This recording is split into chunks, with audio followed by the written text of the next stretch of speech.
I saw another creator say something to the effect of like the regime and the Republicans' entire plan pivoted around us rioting, especially on No King's Day. Hang on, let me see if I can find it real quick. I have a theory, and please correct me if I am wrong, because I very well could be, that a lot of the plans when it comes to Project 2025 include, we're at one of those parts right now of Project 2025 or Project Esther, whatever kind of plan that they have. Their plans, at least from observation, was to push forward their agenda, their takeover, and to put forward all these authoritarian plans. Their ideas, would be pushed out, and they're expecting people to fight back. They're expecting riots. That's literally what they were expecting, because they saw what happened in 2020.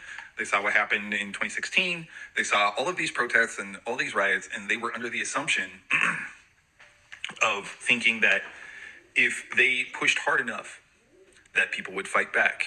Okay, obviously go watch that creator's entire video because he makes a number of interesting points. And he brought up the fact that he thinks it's Project 2025 that hinges on this response from the people of like outright rioting. And I hadn't really correlated that before, right? I could tell that Donald Trump really wants us to be violent. I could tell that the Republicans ahead of No King's Day were trying to frame it as if it was inevitable that we were going to be violent, and we deprived them of their narrative. But I think he makes a really, really good point, which is that Project 2025 success pivots on us rioting, of us giving them the response that they are so desperately, publicly, overtly craving. I think he's right. I think that the fact that the Republicans were just like, please be violent in anticipation of No King's Day, the fact that they are allowing, and I would say the regime is encouraging ICE to push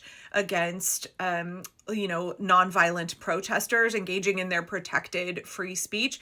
They're trying to manufacture riots. They are trying on purpose to stoke violence. I think that this creator is right. Project 2025 relies on us giving them what they want. And they're not getting it. They're not getting it, which is why the language is becoming more incendiary. It's why the actions of ICE are far more violent, why they are escalating. It's why Trump is so desperate to put the military in our cities, because he wants us to freak out and respond with violence, because Project 2025 is founded on white supremacy, the patriarchy, and Christian nationalism, all three of which have violence at their very core.